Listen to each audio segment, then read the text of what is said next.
close the door for me, honey? Thank you. Last class, we talked about this. We used our oil pastels. We filled in our 7 sections with our oil pastels, making sure that we're closing up the shapes.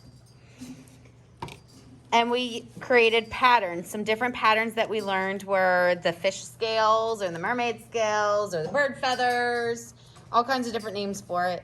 And then you could do some different secret patterns that maybe you won't see until we put our paint on today. So today we are going to do an oil resist, which means that the oil from the pastels is going to be pushing away the paint.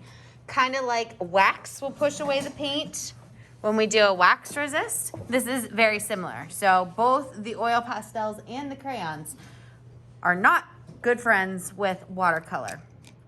So you are going to have 2 different containers of watercolor.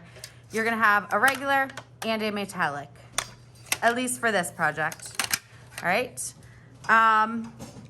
You're gonna have your container with your brush in it. To review, when you are going to clean out your brush, you glide it along the side. Like when you're getting the extra water off, you do not. Why do I not tap frantically like that? Give me one reason. Because you don't want the water to splash everywhere. Right. I got the water on my painting. I got the water on me. I got the water on the table around me.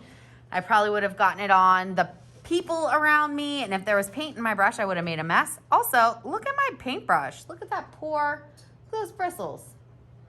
They don't look very nice. So nice and smooth. When you're cleaning your brush, you dance it. You don't dig it, you dance it in the water. I'm going to go ahead and wet my paints just because I like, this is like waking them up with clean water. I'm not going to use the black or brown, so I'm not going to wake those ones up. No big deal. All right. So I'm going to take these other guys out of here just for the time being, so I only have one. And we have our scratch paper underneath. When we are done, we're going to carry our paintings on the scratch paper over to the drying rack. You never carry a painting without the scratch paper because the paint will leak off and could make a mess.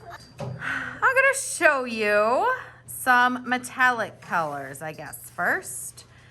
For metallics, you have red, orange, yellow, green, blue. You have the color of a penny or bronze. What I call my Elsa blue, which is like a powdery, silvery blue, and a gold. Metallic means that it looks like could be metal. So I'm going to show you one of my favorites, my metallic blue.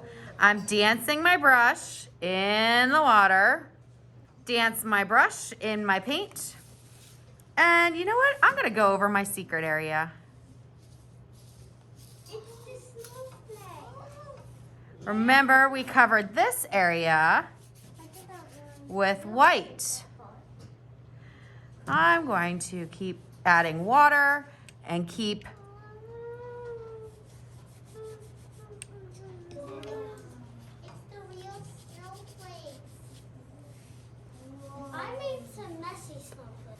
Mrs. Shirtle's gonna give you a stubby brush too, because sometimes it's easier to paint with these bigger ones. So you're gonna have a medium and a large brush.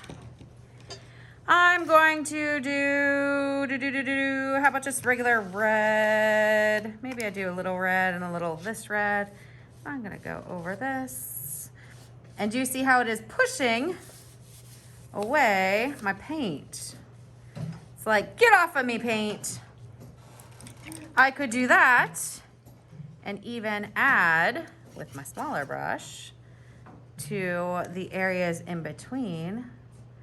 Drop a little bit of my purple every other area here. Uh-oh. Do you see this guy? Yeah. He's a messy guy. He found a hole. Oh well. All right.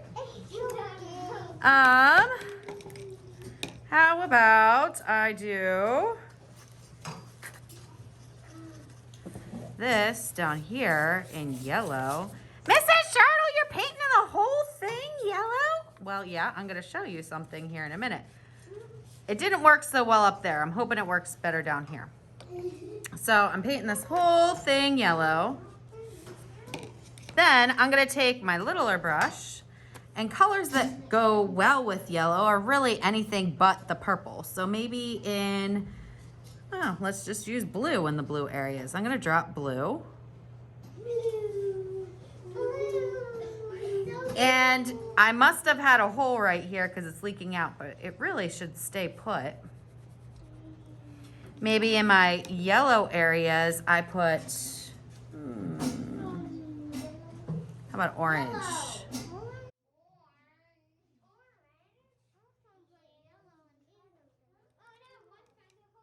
How about down at the bottom? Let's do. I think we need some green. Or some blue. Green. So I could do different colors in my mermaid area. I could do this whole row one color if I wanted to. Mrs. Short will kind of put two colors in there at once. Mrs. Sherlock, you're nice. Don't tell people that. I don't want them knowing I'm nice. You're nice. Shh. Don't tell people that. All right. Last but not least, let's do the very tip top. I'm going to do the tip top. I'm going to leave this blank because I don't want to waste any more of your time. What color? Let's do purple. Let's do purple. Right. Across. It's lovely. It looks like it's glowing. It does look like it's glowing. You did that. All right. So, in a moment, I'm going to call you by name, give you back your mitten, and you're going to get a piece of scratch paper. You're going to go back to your seats. Then Mrs. Chartle's going to pass around the water containers and the paint containers. I'm going to assign somebody at your table to be responsible for carrying the water container over to the sink when we're done at the end of class, and somebody to be responsible for carrying the paints. Now look, they're two separate trays. Do you see how they're wet in there? Yeah. We want to carry them flat because what's going to happen if I tip them up? All the wet paint's going to run to the side. So we're going to carry them nice and flat over to Mrs. Chartle at counter 2, which table 2B, raise your hand, is going to be behind them. Okay? The water containers are going to go into sink 1. The paintings, you're going to be called by table, are going to be carried to the drying rack nice and flat and slid on your scratch paper. All right? Let's get busy.